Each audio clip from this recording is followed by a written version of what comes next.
Eh, Vamos a hacer un breve repaso de lo que hemos hablado hasta este momento. ¿De qué hablamos el sábado en la mañana?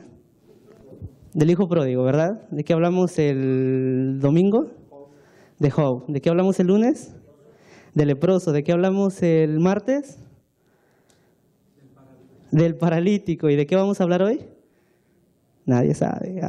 Qué bueno, eso me gusta. Abran su Biblia, por favor, hermanos, en el libro de Hebreos, capítulo 12, versículos 1 en adelante. Esta noche vamos a hablar acerca de algo que en lo personal me fascina mucho. De hecho, me gusta mucho, porque el apóstol Pablo habla de... El apóstol Pablo le gustaba hablar también en parábolas, y a veces utilizaba cosas cotidianas para hablarnos de cosas verdaderas, de cosas que pasaban todos los días. Así que vamos a ir a Hebreos, capítulo 12, 1 en adelante. Por tanto, nosotros también, teniendo en derredor nuestro tan grande nube de testigos, despojémonos de todo peso y del pecado que nos asedia, y corramos con paciencia la carrera que tenemos por delante. Puesto los ojos en Jesús, el autor que es el consumador de la fe, el cual por el gozo puesto delante de él sufrió la cruz, menospreciando el oprobio, y se sentó a la diestra del trono de Dios.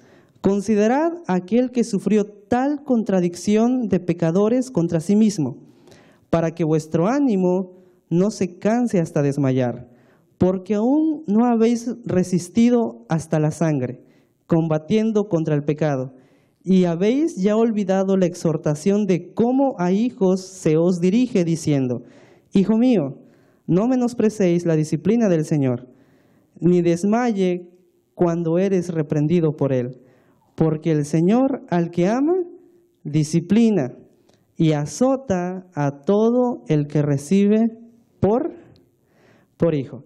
El sábado habíamos dicho, queridos hermanos, que el Señor, la herencia más grande que nos había dejado era que tú y yo fuésemos hijos de ¿quién? Fuésemos hijos de Él. Y habíamos dicho también que en la parábola del hijo pródigo, tanto el hijo menor como el hijo mayor eran pródigos. Aunque uno se había ido muy lejos y el otro se había quedado en casa, los dos estaban padeciendo la misma situación. Los dos estaban lejos del Padre. Aunque uno aparentemente, físicamente estaba cerca de Él, realmente estaba muy lejos. Porque uno había recibido la herencia, ¿y qué había pasado con esa herencia? La había malgastado completamente. El hijo mayor que se había quedado en casa, que aparentemente tenía que disfrutar de todo lo que la casa tenía, ¿lo estaba disfrutando? ¿Verdad que no? No lo estaba disfrutando. Por lo tanto, tanto el hijo mayor como el hijo menor no están participando de la herencia tan grandiosa que el Señor nos ha dado. Ahora, Dios a nosotros nos ha dado la herencia de que seamos sus hijos. ¿Verdad que sí? ¿O no? Bien, tú y yo somos hijos de Dios, ¿verdad que sí? Bien, la pregunta es, ¿nos comportamos como hijos de Dios? Bueno, cuando hablamos de estas cosas es muy incómodo, porque la Biblia claramente afirma de que no hay justo ni aun uno. Es decir, nadie de los que está aquí en la sala les puedo asegurar que nunca jamás ha pecado. ¿O quién no pecó esta semana? ¿Quién no cometió un error? ¿Quién no dijo algo malo? ¿Quién no pensó algo malo? ¿Quién no hizo algo malo? Y cuando se dicen estas preguntas, lo único que tú y yo podemos hacer es ¿qué cosa? Agachar la cabeza. ¿Se acuerdan un día cuando llegaron a una mujer que la habían cachado en adulterio y la llevaron y le dijeron: Señor, ¿qué vamos a hacer con ella? ¿Qué hay que hacer? Y toda la gente, ¿qué decía? Vamos a apedrearla, vamos a matarla. No merece nada. Y Jesús se inclinó en tierra y empezó a escribir, y escribía y escribía. Y los fariseos y los sacerdotes muy ansiosos: pero Señor, la ley dice que hay que apedrearla. ¿Qué tú dices? Y el Señor no decía nada. Y se cansó tanto el Señor de la actitud tan arrogante de estas personas que Él se pone en pie y dice, ¿y qué dice? Ustedes lo saben, ¿qué dice? El que esté libre de pecado, ¿qué cosa? Tire la primera piedra. ¿Y quién la tiró? Absolutamente nadie. ¿Por qué? Porque en este mundo, hermanos, nadie, absolutamente nadie está libre del pecado. Nadie. Y dice la Biblia, por cuanto todos pecamos, todos estamos destituidos ¿de qué? De la gloria de Dios. Es decir, tú y yo, lamentablemente, estamos muy lejos de lo que significa la gloria de Dios. Y la única manera de que volvamos otra vez a recuperar esa gloria es a través de ¿quién?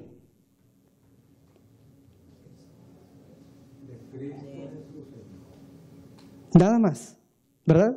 Quiero que veamos un video antes de avanzar en el tema de esta noche. Es un poco chistoso, pero quiero que presten atención, por favor. Omar, si lo puedes poner, por favor, muchas gracias. Presten atención.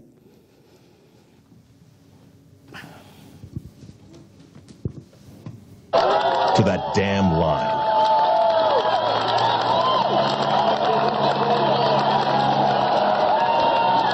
Presten mucha atención a los detalles, por favor. Just yards behind, her stalker appears. It's Wendy Ingram.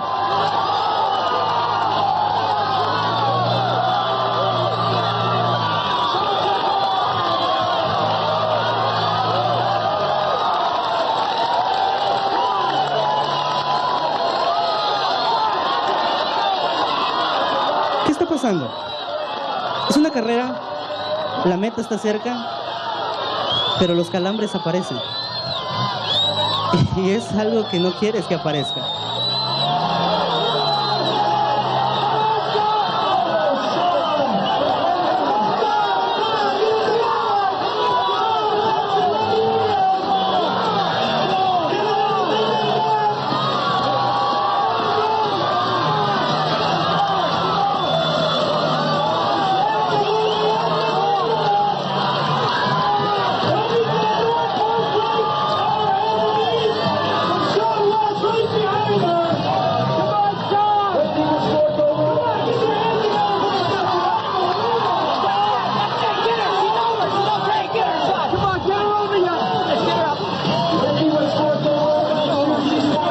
Muchas gracias, Omar. Efesios capítulo 6, versículos 10 en adelante. ¿Prestaron atención a los detalles? Porque ya no se los vamos a volver a poner, ¿eh? Así que, Efesios capítulo 6, versículo 10 en adelante. El apóstol Pablo nos dice que tú y yo estamos en una carrera, ¿verdad que sí? Y la carrera solamente tiene una meta. Y en la carrera que el apóstol Pablo habla, no importa en qué lugar llegues, lo importante es llegar. Y en el libro de Efesios, capítulo 6, versículo 10 en adelante, la Biblia nos habla de algo muy importante que tú y yo necesitamos entender. Dice el versículo 10, y vamos a prestar mucha atención. Ustedes saben que a mí me gustan mucho los detalles, así que vamos a prestar mucha atención. Por lo demás, hermanos míos, fortaleceos en ¿quién? Primeramente, ¿dónde está nuestra fuerza? ¿Dónde está nuestra fuerza? Es decir, la única fortaleza que el ser humano de verdad puede tener, únicamente la puede encontrar ¿dónde? Únicamente en el Señor. Y eso está claro. Ahora sigue diciendo la Biblia, ¿y en el poder de qué? De su fuerza. Versículo 11. Vestíos, y aquí viene algo muy importante. Prestemos atención. Vestíos de toda la armadura de Dios, para que podáis estar firmes contra las acechanzas ¿de quién? Del diablo. Ahora, ¿por qué hay que estar firmes contra las acechanzas del diablo? Versículo 12. Porque no tenemos lucha contra sangre y carne, sino contra ¿quién? Sino contra principados, contra potestades, contra los gobernadores de las tinieblas de este siglo, contra huestes espirituales de maldad en las regiones celestes. Ok. Aquí, hermanos, hay una clara advertencia de lo que está sucediendo en este mundo. La advertencia es de que la lucha que tú y yo tenemos no es contra carne ni sangre, es decir, no es contra ninguna persona. No es contra tu papá, no es contra tu mamá, no es contra tu esposo, no es contra tus hijos, no es contra el hermano de la iglesia. La lucha que tú y yo tenemos es ¿contra quién dice la Biblia? Contra principados y potestades, contra huestes del mal. Y cuando la Biblia habla de esto, ¿de qué está hablando? O sea, ¿la lucha contra quién es? Al fin de cuentas, es contra Satanás. La Biblia describe a Satanás como un ser poderoso, muy poderoso. Y este ser poderoso se ha encargado de desvirtuar tanta la imagen de Dios que muchas veces nos parecemos más a la imagen de Satanás que a la misma imagen de Dios. Y esto es lo que provoca el pecado, la separación de Dios y nosotros. Ahora, algo muy interesante de lo que estamos leyendo es que dice la Biblia que nosotros tenemos que estar firmes para rechazar las acechanzas del diablo. Ahora, la Biblia dice que tú y yo tenemos que estar firmes. Pero vamos a ser honestos. ¿Qué tan firmes somos respecto a lo que nos gusta?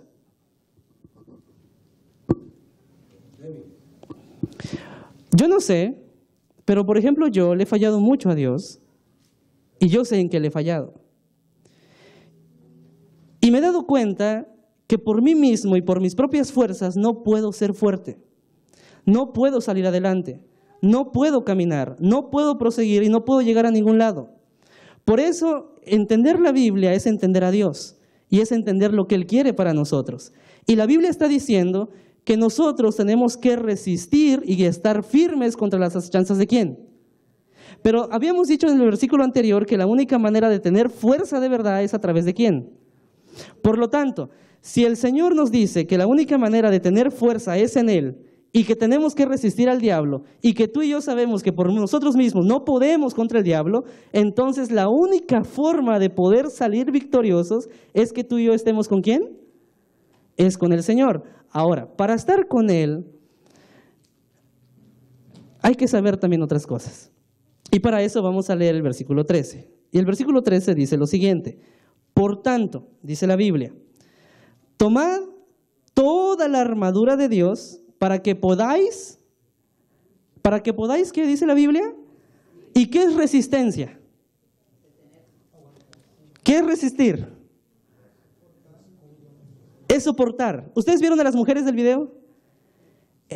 La idea de ellas es llegar a la meta, ¿verdad que sí? Pero para llegar a la meta, queridos hermanos, para llegar a esa meta hay que esforzarse. Cuando faltaban algunos metros, ¿qué pasaba con las piernas de estas muchachas? Estaban tan acalambradas que ya no podían. Y esto es algo, hermanos, que sucede no porque ellas quieran, sino porque pasa por el simple hecho de que su cuerpo ya no responde. Es decir, los calambres llegan porque tú quieres. ¿Alguna vez te has metido en una alberca, estás nadando y te da un calambre? ¿Has sentido eso alguna vez? Hermana Anita, ¿lo has sentido? ¿Cómo se siente? Qué bonito, ¿verdad? ¿O no? Se siente horrible, pero es algo involuntario. Bueno, lo mismo pasa con la naturaleza del hombre. El hombre quiere muchas cosas y ser feliz. El hombre quiere llegar a la meta, quiere cruzar la meta y quiere levantar los brazos y tener la fuerza de decir, aquí está la victoria. Pero muchas veces en la vida, con los golpes de la vida, con las desilusiones, con los problemas, con las decepciones y con todo lo que pueda haber, tu espíritu se disminuye. Tu espíritu no tiene fuerza, tu espíritu incluso llega un momento donde no quieres saber nada más de la vida. A tal grado que tomamos la actitud del hombre del que hablábamos ayer. ¿Cómo estaba el hombre de ayer?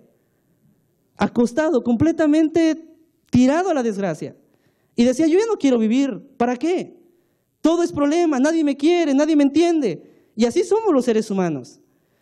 Nos acalambramos, no porque queramos, sino porque nuestro cuerpo ya no responde, porque es tanto el dolor, es tanta la distancia que hemos recorrido que ya no queremos más. Es decir, muchos dicen, por ejemplo, es que yo ya no quiero seguir estudiando porque es tanto problema estudiar, porque no tengo dinero, y así, ¿no? Y así como eso, muchas otras cosas más. Sin embargo, el Señor nos dice, fortaleceos en mí. Y a pesar de ello, el Señor dice, la única manera de que vas a tener fuerza es conmigo. Y a pesar de ello, el Señor dice, estad firmes, porque tu lucha no es contra la gente, es contra algo más. Y a pesar de ello, el Señor te dice, por favor, resiste. Ahora, la resistencia la podemos entender únicamente cuando entendemos qué significa realmente resistir. Y para eso, podemos ir, por ejemplo, a Apocalipsis, y vamos a buscarlo.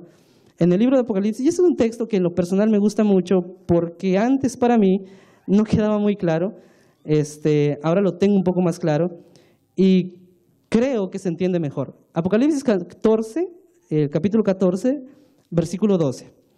El libro de Apocalipsis 14, 12, y alguna vez yo se los mencioné acá, pero ya que estamos tocando el tema, se los voy a volver a mencionar, es entender qué significa la paciencia dentro de la iglesia y dentro del cristianismo. Dice la Biblia, aquí está, y es un texto conocidísimo para todos, aquí está, ¿qué cosa?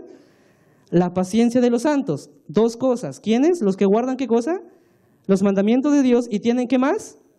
La fe de Jesús. Es decir, para ser pacientes como el Señor quiere, tenemos que guardar los mandamientos de Dios y hacer ¿qué cosa?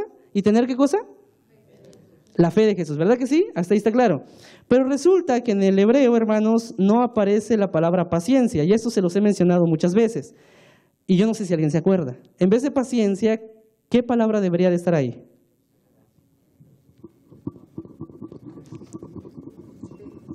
Resistencia. Entonces el texto ya no diría aquí está la paciencia de los santos. ¿Qué diría? Aquí está la resistencia de los santos. Bien, vamos a volver entonces a Efesios capítulo 6, versículos 3 en adelante. Dice la Biblia: por tanto, toma toda la armadura de Dios para que puedas resistir el día malo, y habiendo acabado todo, ¿estar qué cosa? Estar firmes. Habiendo acabado el día malo, versículo 14. Versículo 15. Y calzado los pies con el apresto del evangelio de la paz, sobre todo, dice la Biblia, tomad el escudo de la fe, con que podéis apagar todos los dardos de fuego del maligno, y tomad el yelmo de la salvación y la espada del Espíritu, que es ¿qué cosa? La palabra de Dios. Orando en todo tiempo, con toda oración y súplica en el Espíritu, y velando en ello con toda perseverancia y súplica por todos los santos. Ok, entonces para que tú y yo podamos resistir, la única manera de resistir es que estemos vestidos, dice la Biblia, con la armadura de Dios. Ahora, ¿qué es estar vestido con la armadura de Dios? Según la Biblia. Bien, yo hice una lista de lo que es la armadura de Dios y se las voy a leer. Número 1, para que estemos vestidos de la armadura de Dios, primero que nada necesitamos defender la verdad. Segundo, para que estemos vestidos de la armadura de Dios, según la Biblia y según Efesios, necesitamos tener justicia, ser justos. Número 3, para que tú y yo estemos vestidos de la armadura de Dios, necesitamos tener el evangelio de la paz. Número 4, necesitamos tener fe. Número 5, tenemos que estar seguros de la salvación. Y número 6, tenemos que leer o entender lo que significa la palabra de Dios. Ahora, tenemos todo esto. Esta semana estamos hablando de reforma y de reavivamiento. Y para que haya una iglesia reformada y una iglesia reavivada, pues los que pertenecemos a la iglesia deberíamos estar así, en teoría debería ser así. Pero la realidad, ¿cuál es? Aparentemente, hermanos, son muchos requisitos. Imagínense que tenemos que ser verdaderos siempre. Imagínense que tenemos que ser justos siempre. Imagínense que tenemos que siempre tener presente el evangelio de la paz. Imagínense que siempre tenemos que tener fe. Imagínense que siempre tenemos que estar seguros de nuestra salvación. E imagínense que tenemos siempre que tener presente la palabra de Dios. ¿Quién de todas estas cosas realmente tenemos?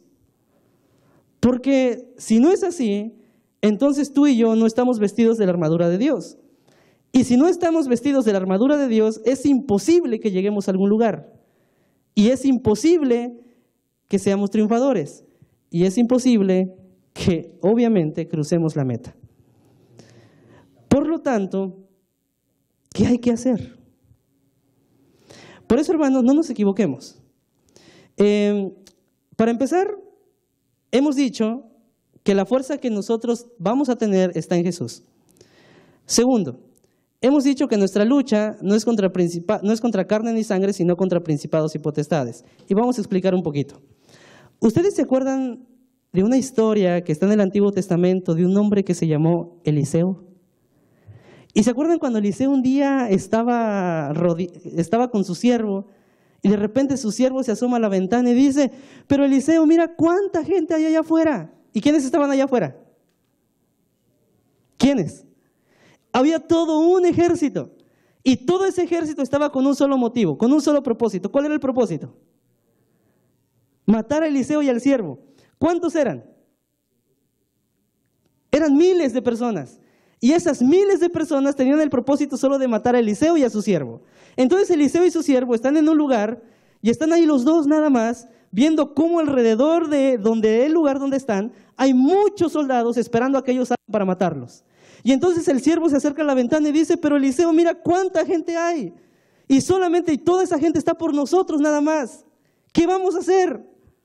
¿Y qué dice Eliseo? ¿Qué dice Eliseo? Eliseo se asoma a la ventana, yo me imagino, ve a la gente y dice, pero no son tantos, ¿no? Y entonces el siervo lo queda viendo y le dice, pero Eliseo, ¿cómo te atreves a decir que no son tantos y mira cuántos son y mira cuántos somos nosotros? Somos 2 contra miles. ¿Cómo te atreves? Y entonces Eliseo se pone de rodillas y hace una oración. ¿Cuál fue la oración de Eliseo? Eliseo dijo, Señor, Jehová Todopoderoso, te voy a pedir un favor. Y por favor, por un instante, abre los ojos de mi siervo, nada más por un instante, y que se dé cuenta quién realmente eres tú. En el nombre de Jesús, amén. Termina la oración de Eliseo, ¿y qué pasa con los ojos del siervo? ¿Qué pasa con los ojos del siervo? Dice la Biblia que los ojos del siervo se abrieron. ¿Y qué vieron los ojos del siervo? ¿Qué vieron? Vieron que había todo un ejército de ángeles con carros de fuego. Y cuando el siervo vio eso, se quedó tan asombrado, ve a Eliseo y le dice, no lo puedo creer. Y Eliseo le dice, ¿ves? Son más los que están con nosotros que los que están con ellos. Así que no te preocupes. ¿Por qué te apuras? ¿Por qué? Si Dios ha dicho que va a estar con nosotros, ¿por qué tienes miedo? A ver, Jimmy, ¿por qué tienes miedo? ¿A qué le tienes miedo? ¿Le tienes miedo al fracaso? ¿Le tienes miedo a no cumplir tus sueños? ¿Le tienes miedo a que no va a haber lo que tú quieres? ¿A eso le tienes miedo? Pues no te preocupes, porque Dios es más grande que lo que tú tienes ahora. Y es más, te va a dar más de lo que tú esperas, pero si tú crees en Él. Y cuando Jimmy piensa en estas palabras, analiza su vida, analiza lo que está haciendo y analiza todas las posibilidades que Dios tiene para él, pone en una balanza y lamentablemente muchas veces la balanza se inclina por lo que él quiere y no por lo que Dios quiere. Y cuando eso pasa, entonces no estamos resistiendo, sino solamente estamos siendo pacientes pasivamente, como lo dice Apocalipsis. Y es que dice, es que yo creo en la Biblia y la Biblia dice que hay que ser pacientes, por lo tanto voy a ser paciente. Y esperamos a que pasen las cosas. Y nada más. Y vivimos una vida, al ahí se va, y sin sueños, y sin metas, y sin ilusiones, y sin Dios, y no vamos a ningún rumbo. Y entonces nos damos cuenta, en algún momento de la historia, que en vez de estar firmes, ¿cómo estamos? Estamos débiles. Estamos como el hombre que construyó su casa bonita, hermosa, en la arena. Vino una tormenta, ¿y qué pasó con esa casa? Se la llevó. Pero al Señor no le interesa que tengas una casa bonita. A Dios no le interesa que tengas las mejores habilidades. A Dios no le interesa que tengas las mejores condiciones. A Dios no le interesa tu dinero. A Dios no le interesa tu profesión. A Dios no le interesa tus aptitudes. A Dios no le interesa cuántos dones o talentos tengas. A Dios no le interesa nada de eso. Porque para Él eso es lo secundario. Lo primario para Dios es ¿qué cosa? Nuestro corazón. Por eso al Señor no le interesa cómo sea la casa que construya, siempre y cuando esa casa esté ¿dónde? En la roca. Porque cuando está en la roca, vienen las tormentas, vienen las aguas y parece que todo va a salir mal, pero al final de la tormenta, ¿qué pasa con la casa? ¿Se cae?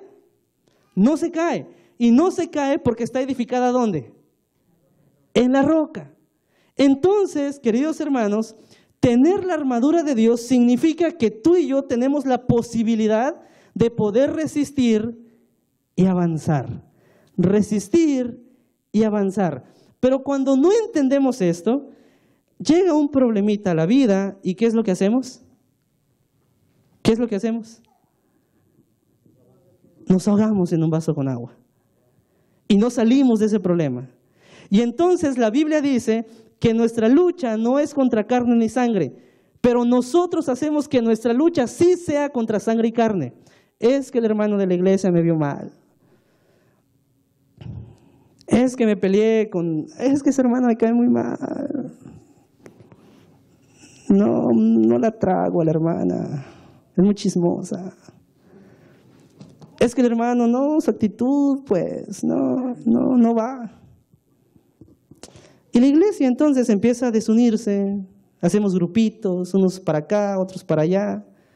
Vas a una casa y en esa casa te cuentan de tal hermano, vas a la otra casa y la otra casa te cuenta de este hermano, y luego vas a la siguiente casa y esa casa te cuenta de los 2 hermanos, y vas a una cuarta casa y esa cuarta casa te cuenta de los 3 hermanos, y estos 3 hermanos te cuentan de la cuarta casa. Esto es una red social completamente, hoy día que están de moda, ¿no? Y está tan de moda que hay de todo, pero lo que menos hay es firmeza.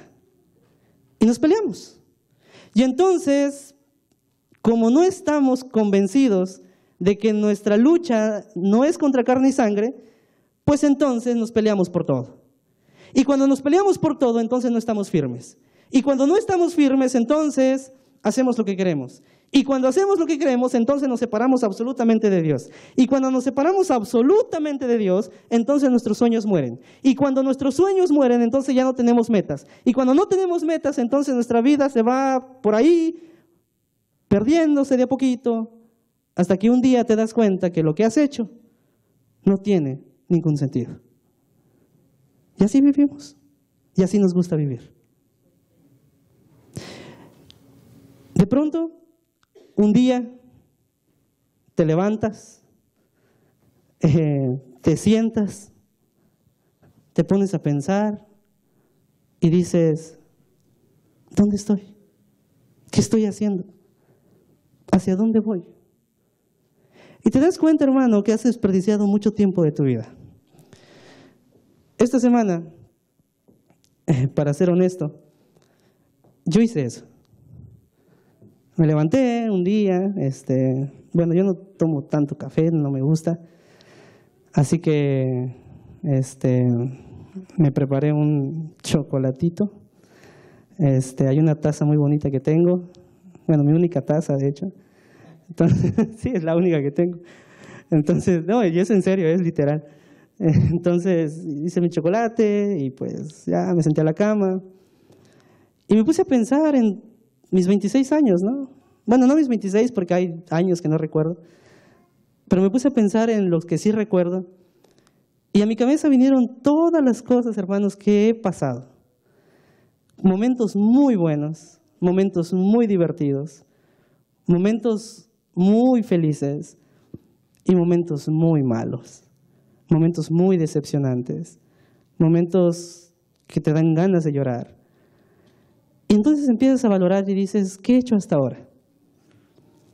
Y literal, yo en mi casita tengo una cosa tengo uno de cada cosa, ¿no? Muchas veces. Entonces tengo una cama, tengo una silla, bueno, 2 sillas y así, poquitas cosas, ¿no? Porque pues no necesito más. Y volteé a mi alrededor y dije, pues, ¿qué tengo? ¿Dónde estoy? ¿Hacia dónde voy? ¿Vale la pena que piense a veces que la vida no va más? ¿Vale la pena llorar a veces por cosas? Y te pones a pensar, ¿no? Y de repente agarras la Biblia, la abres, como yo la abrí, y esto no se lo recomiendo, porque esto la Biblia no es arte de magia. Entonces, no es que tú te levantas una mañana y pones el dedo en la Biblia y lo abres y es que donde cayó es que Dios te está hablando. O sea, eso es mentira. Imagínate que te cae un texto donde dice que la madre agarra a su niño y lo corta en pedazos. Pues no, imagínate qué mensaje va a ser ese. Entonces, eso no sirve. Pero ese día yo lo hice y curiosamente apareció Efesios 6:10. Y lo empecé a leer todo y lo volví a leer y lo recontravolví a leer. Y me di cuenta que el mensaje de Dios es que estés firme, es que te esfuerces un poco más de lo que estás haciendo.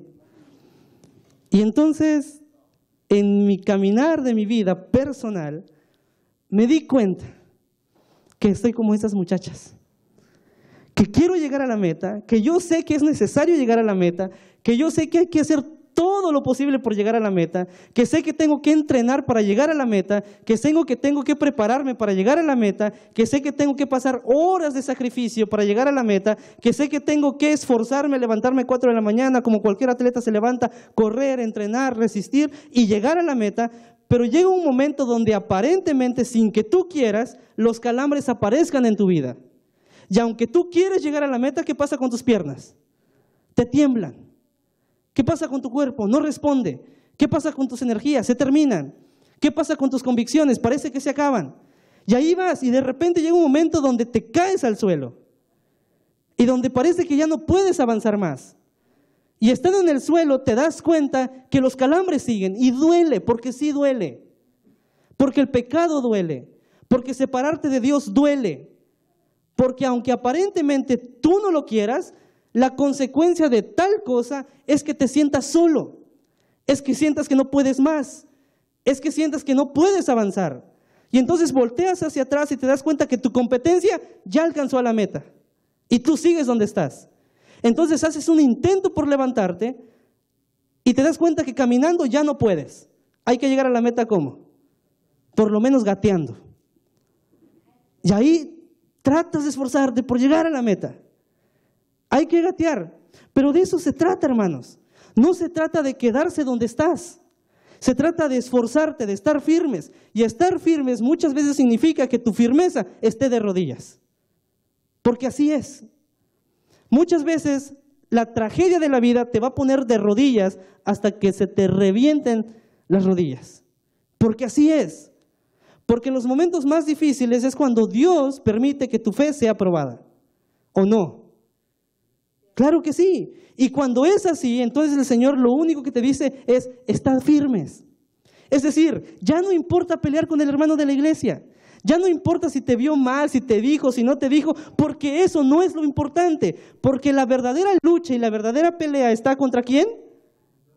Contra Satanás. Porque Satanás lo único que quiere y lo único que espera es destruir tu vida poco a poco. Así de sencillo.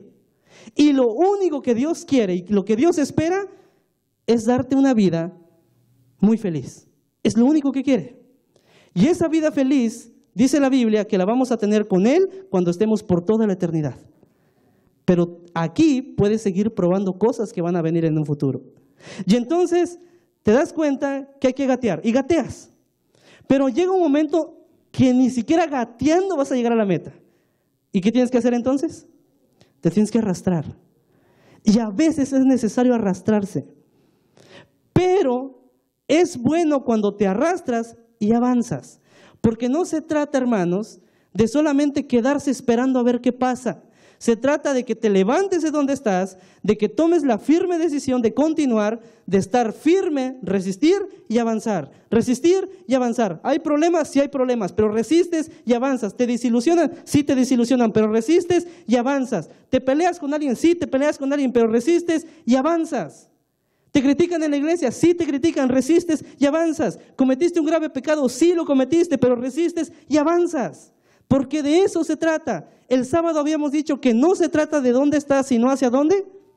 ¿Hacia dónde vas? Es decir, al Señor no le importa dónde estamos en este momento. ¿Somos pecadores? Sí, sí lo somos. ¿Le fallamos a Dios? Sí, sí le fallamos. ¿Le fallamos a la gente? Sí, sí le fallamos. ¿Le fallamos a la familia? Sí, y mucho. ¿Somos culpables? Sí. Pero no se trata de dónde estamos, sino hacia dónde vamos. Y hoy, hermanos, es una oportunidad para resistir y avanzar. Y saben, queridos hermanos, que yo creo que Dios lo que espera de esta iglesia es eso. ¿Hay problemas? Sí los hay. ¿La gente que está aquí le falla constantemente a Dios? Sí. Pero el mensaje de esta noche es un mensaje de esperanza. Y es un mensaje que tiene que ayudarnos a levantarnos de donde estamos. Porque no importa, hermanos, cuán duro golpee la vida, sino lo que importa es cuán duro tú resistas y avances. Dice el versículo 19, y por mí, dice Pablo, a fin de que al abrir mi boca me sea dada palabra para dar a conocer con denuedo el ministerio o el misterio del Evangelio. Quiero terminar con esto. ¿Cuántos evangelios hay? ¿Cuántos hay? 4, ¿verdad que sí? Hay 4. El Evangelio según,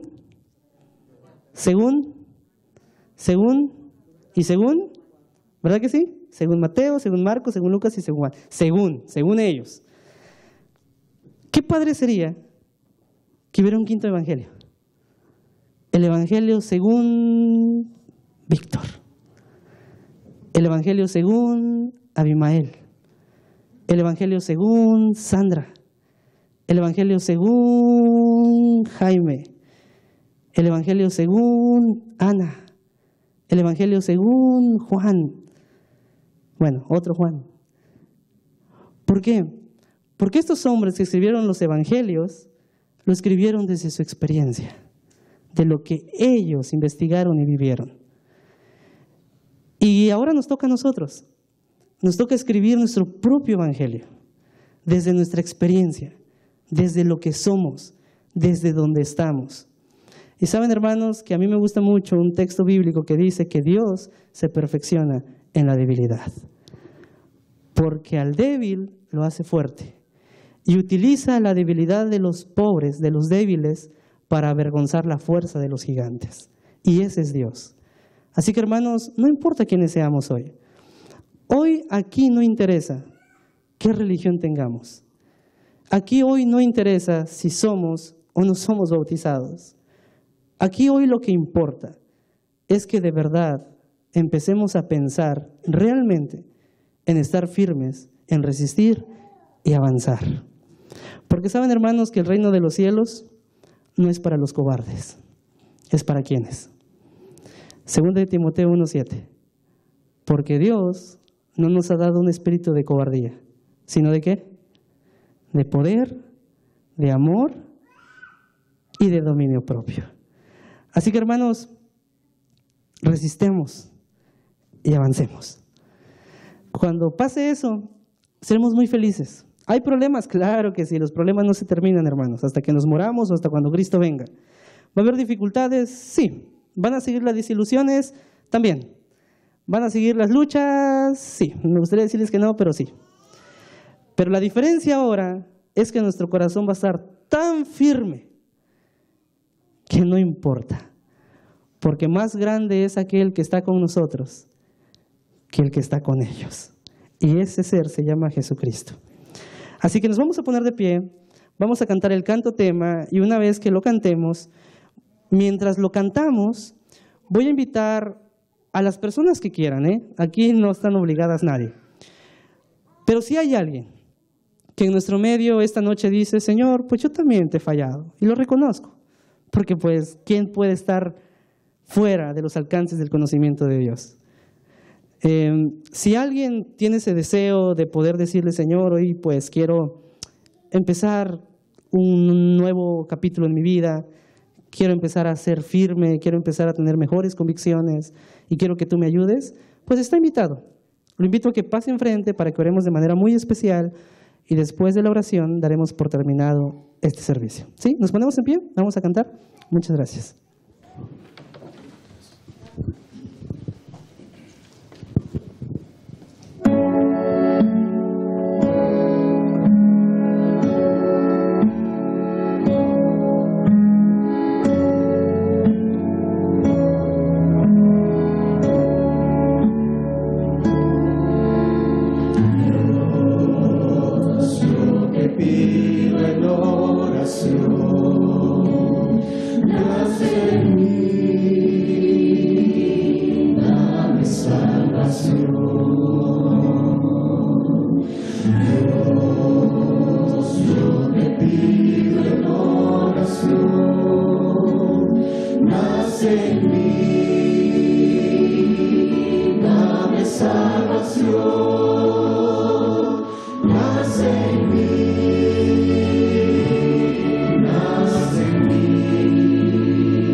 Dice 1 Corintios capítulo 9, versículo 24.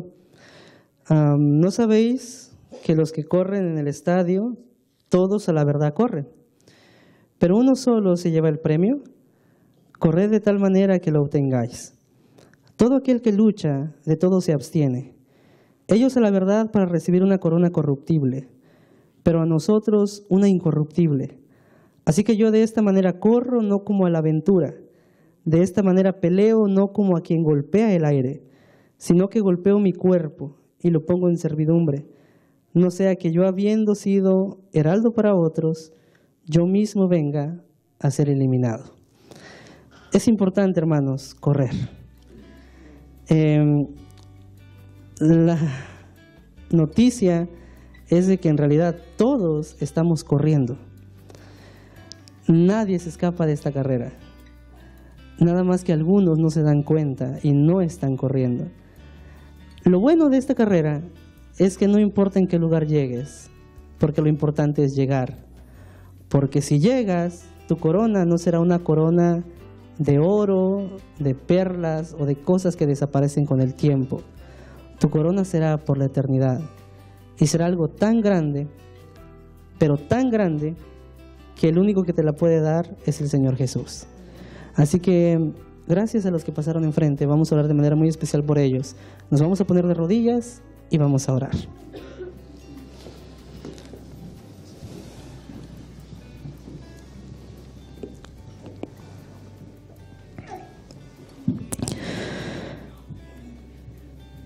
Padre nuestro que estás en el cielo, te damos muchas gracias, Señor, porque sabemos y estamos seguros de que tú nos escuchas. Sabemos y estamos seguros de que nos amas. Sabemos y estamos seguros de que te importamos.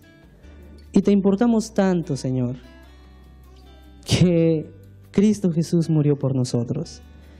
Y te importamos tanto porque ese sacrificio y el hecho de que Cristo haya resucitado, hasta hoy día, Señor, es tan grande el amor, que a través de ese sacrificio nosotros hoy podemos ser libres y hoy podemos tener salvación. Pero, Señor, reconocemos que te fallamos, reconocemos que somos seres débiles, reconocemos que tal vez, Señor, no merecemos lo que nos das, que no merecemos tanta bendición, que no merecemos, Señor, el perdón. Pero gracias porque tu perdón es gratuito, es un regalo, porque aún sin merecerlo nos lo das, porque aún, Señor, sin pedirlo, tú lo entregas, porque aún, Señor, sin que yo tenga algo bueno en mi ser, tú quieres darme algo mejor y quieres transformar nuestras vidas. Pero también entendemos, Señor, que esta vida no es un cuento donde los problemas no existen. Al contrario, es una realidad donde todos los días nos enfrentamos a situaciones difíciles. Pero tu palabra también dice que si confiamos en ti, tú nos darás la fuerza necesaria para resistir, para estar firmes y avanzar. Y es lo que buscamos esta noche. Buscamos en nuestro corazón la firme convicción de poder estar seguros de que con tu fuerza podemos resistir y podemos avanzar. Y gracias, Señor, porque no importa la condición en la que vengamos, no importa cuántos pecados hayamos cometido, que no importa, Señor, quién realmente, cuánta culpa realmente tengamos, porque lo somos culpables. Lo que importa hoy es que la sangre de Jesús está dispuesta a sanar, a curar y a limpiar todo eso malo que tenemos como seres humanos. Y te damos gracias por ello. Señor, bendice grandemente a todos mis hermanos que hoy se tomaron, Señor, un tiempo para venir a escuchar tu palabra. Y aunque soy yo quien habla, Señor, estoy seguro que esta noche el Espíritu Santo nos ha dejado por lo menos algo en el corazón. Y que ese algo, Señor, sea esa semilla que nos ayude no a ser mejores personas, sino a ser personas transformadas simplemente por amor a ti. Señor, gracias por escucharnos. Gracias porque nos has dado tanto, Señor. Gracias por el día, gracias por la noche. Gracias porque sabemos que ahora que vamos a ir a casa, tú nos vas a acompañar. Gracias, Señor, por la enorme bendición de estar vivos, porque eso significa que todavía tenemos la enorme oportunidad de poder entregar nuestra vida a ti. Te pido una bendición muy especial por los hermanos que han pasado. Conoce su corazón, conoce sus peticiones y sus agradecimientos. Quédate, Señor, con ellos. Bendícelos grandemente. A mis hermanos, Señor, que están de rodillas, bendícelos enormemente. Bendice a los niños, que puedan crecer sabiendo, Señor, de que tú los amas. Bendice a los jóvenes, a las señoritas en nuestras convicciones, en nuestras luchas, en nuestras debilidades. Bendice a los mayores, Señor, en sus quehaceres, en sus actividades, en sus sueños, en sus problemas. Pero de manera muy especial, bendícenos a todos en nuestra vida espiritual. Ayúdanos a estar firmes, Señor, no por obligación, sino porque queremos estarlo por amor a ti. Quédate pues en nuestro corazón y acompáñanos donde quiera que vayamos. En el nombre de Cristo Jesús lo pedimos. Amén, Señor. Amén.